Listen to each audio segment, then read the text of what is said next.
Hello and welcome. I'm Lynn Fries, producer of Global Political Economy, or GPEnewsdocs. As stated by IPES-Food experts, today we produce more food per person than ever before, yet hunger and malnutrition persist in every corner of the globe, even and increasingly in some of its wealthiest countries. History has shown us again and again that so long as inequality goes unchecked, no amount of technology can ensure people are fed. Without confronting power, the harvest will never reach the hungry. That extract was from Only Politics Can End World Hunger, published by Jennifer Clapp as an IPES-Food statement on food access. The challenge of politics and world hunger will be put in the spotlight at the 2025 United Nations Climate Change Conference, or COP30. The 30th Conference of the Parties to the UNFCCC will be hosted by Brazil in Belém, November 10th to the 21st.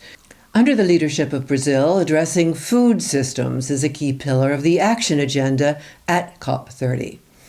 After years of rising hunger, this year Brazil was removed from the United Nations Hunger Map.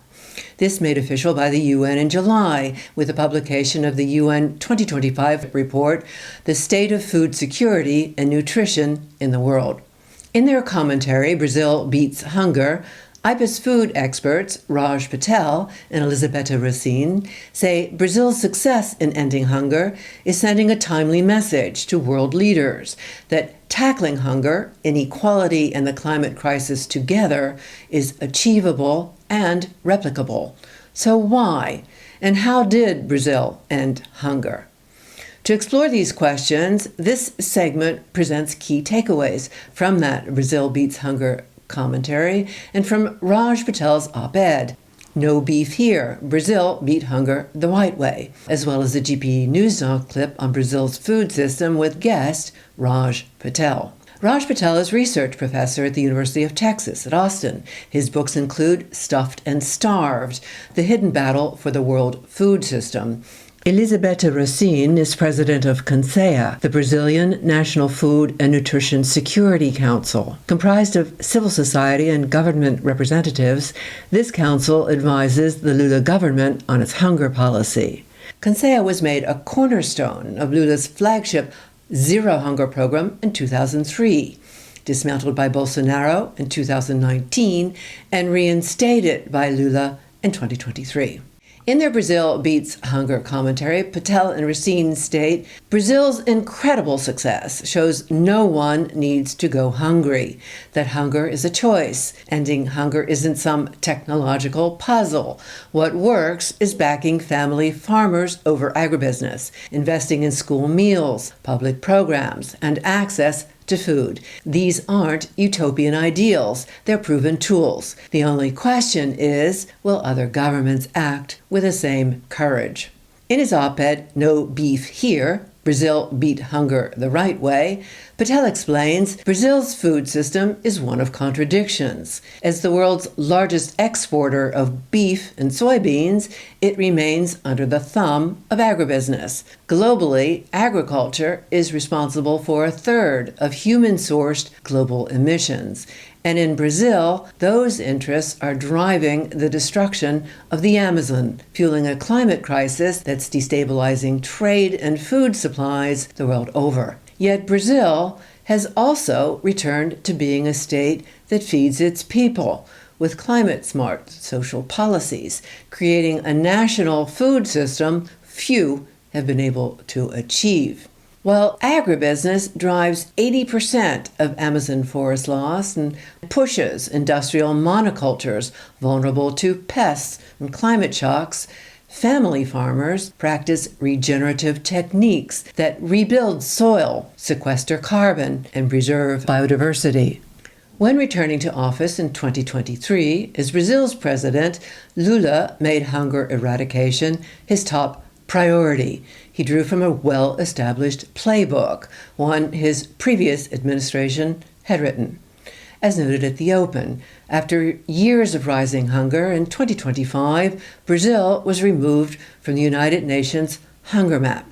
In his op-ed, Patel notes, 3 years ago, 33 million Brazilians went to bed hungry. Today, Brazil is off the United Nations hunger map, an achievement marked not by markets or multinationals, but by a return to policies that put people and farmers first.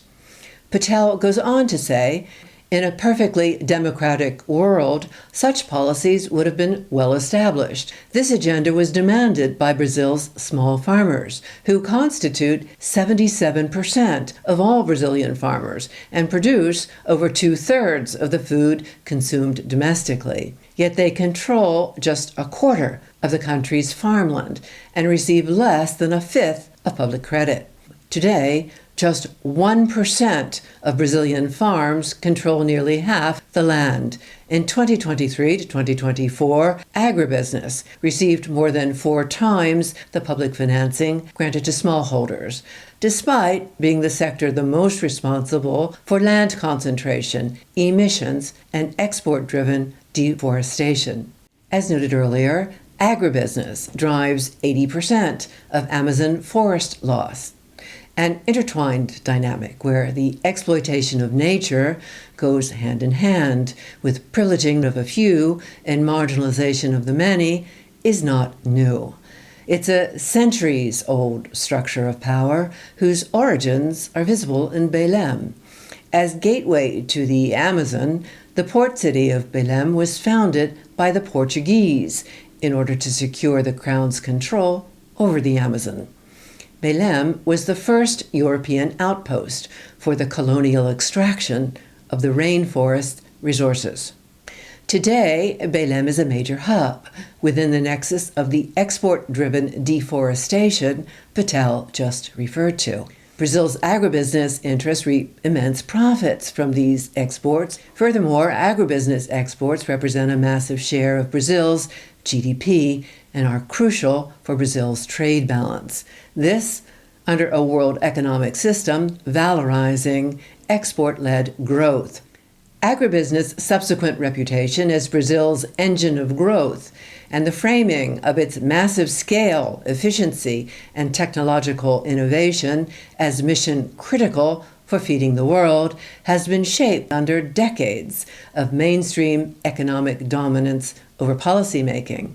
In a world where this economic paradigm prevails as the dominant ideology and so conventional wisdom, it's not so hard to understand how agribusiness could get so much leverage over Brazil's political and economic system.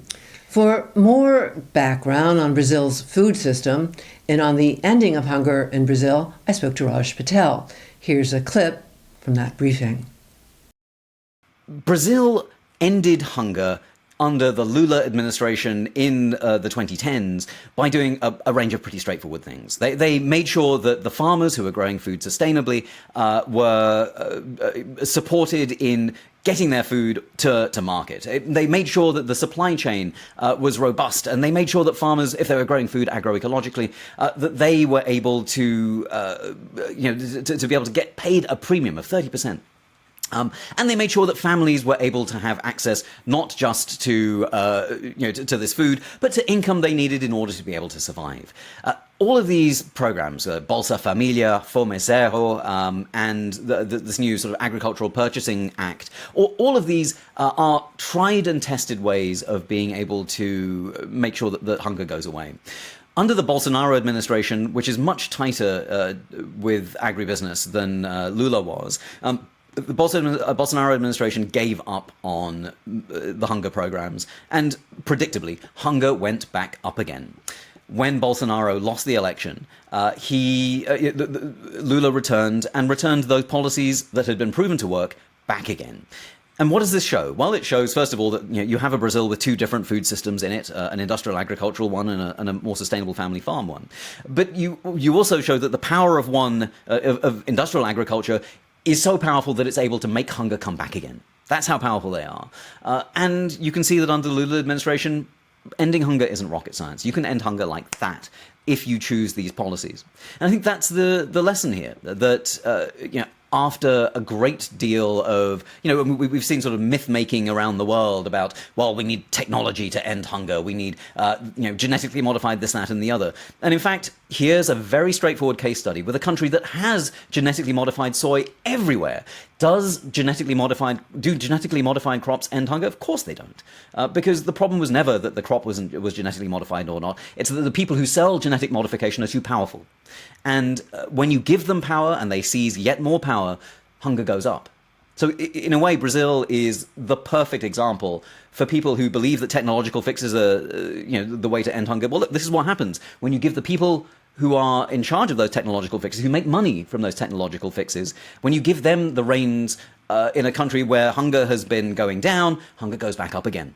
And I think when you come to think about Brazil, and particularly Brazil at the COP30, think about Brazil as a sort of schizophrenic case of, on the one hand, being driven by the worst of industrial agricultural profit motives, and on the other hand, having some really viable and vibrant social movement-driven alternatives to actually end hunger rather than to perpetuate it under agribusiness. As a further critique of the belief that we need technology to end hunger, I'll just return to the IPES-Food statement on food access, cited at the open. More specifically, to round off the point that today we produce more food than ever, yet hunger and malnutrition persist in every corner of the globe, even and increasingly in some of its wealthiest countries.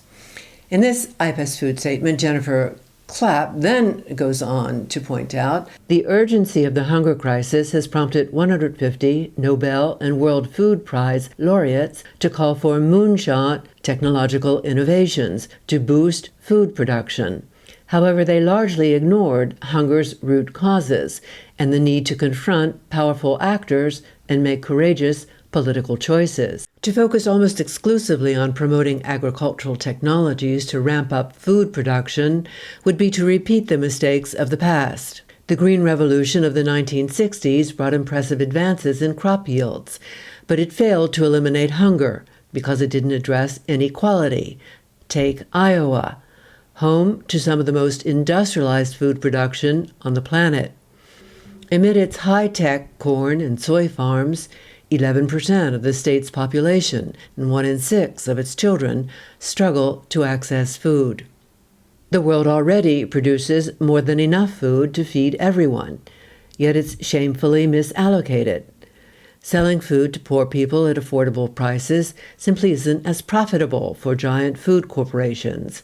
They make far more by exporting it for animal feed, blending it into biofuels for cars, or turning it into industrial products and ultra-processed food. To make matters worse, a third of all food is simply wasted. Meanwhile, as the laureates remind us, shamefully, over 700 million people, 9% of the world's population, remain chronically undernourished, and a staggering 2.3 billion people, over 1 in 4, cannot access an adequate diet. Jennifer Clapp, who authored that IPES-Food statement, is Canada Research Chair in Food Security and Sustainability and professor in the School of Environment, Resources and Sustainability at the University of Waterloo. Her book, Titans of Industrial Agriculture, outlines the long history of corporate power and so explains how we got to where we are today. Raj Patel says the history Clapp uncovers in this book shows why we'll need to undo the sins of the 19th century if we are all to survive in the 21st. In today's segment, we've been looking into how Brazil is off the UN hunger map. The harvest reaches the hungry. And this success, as Patel explains, was achieved through hunger policies implemented under the Lula government. And this success shows ending hunger is not rocket science. You can end hunger if you choose these policies. Here's a quick run-through of those policies as posted by Patel and Racine in their Brazil Beats Hunger commentary. Cash transfers to the most vulnerable families through the expansion of Bolsa Familia. a universal school feeding program reaching all elementary and secondary school students with nutritious meals sourced from local and agroecological farmers with expanded outreach to hospitals, military institutions, and universities. An increase in the minimum wage. Public procurement from family farmers, including payments to small-scale and agroecological producers to supply schools and community kitchens. Support for farmers to transition to organic and agroecological production, helping to tackle climate change. Targeted support for Black and Indigenous peoples to have access to public food purchases. Granting every Brazilian the human right to adequate food in national law. A Feeding Cities program, improving access to affordable food in urban areas by expanding local markets, public restaurants, and food banks. Unprecedented cross-government coordination involving all ministries, all levels of governments, and civil society to align food, health, education, climate, and poverty eradication goals. As put by Raj Patel and Elisabetta Racine in Brazil Beats Hunger, with global food insecurity high and UN hunger goals dangerously off track amid conflict, climate shocks, and a spiraling cost of living, the success of Brazil Without Hunger offers both a wake-up call and a roadmap. It was achieved not through techno-fixes or increases to yields, but people-first policies to guarantee food access. These then are some key takeaways that go a long way towards explaining why IPES-Food experts Raj Patel and Elisabetta Racine conclude Brazil's blueprint offers proof that a future free from hunger is not only possible, but within reach. As hosts of COP30 in Belém, Brazil now sends a timely signal to world leaders that tackling hunger, inequality, and climate crisis together is achievable and replicable if they make the political choice to do so. We're going to leave it there. Special thanks to guest contributor Raj Patel. And thank you for joining us.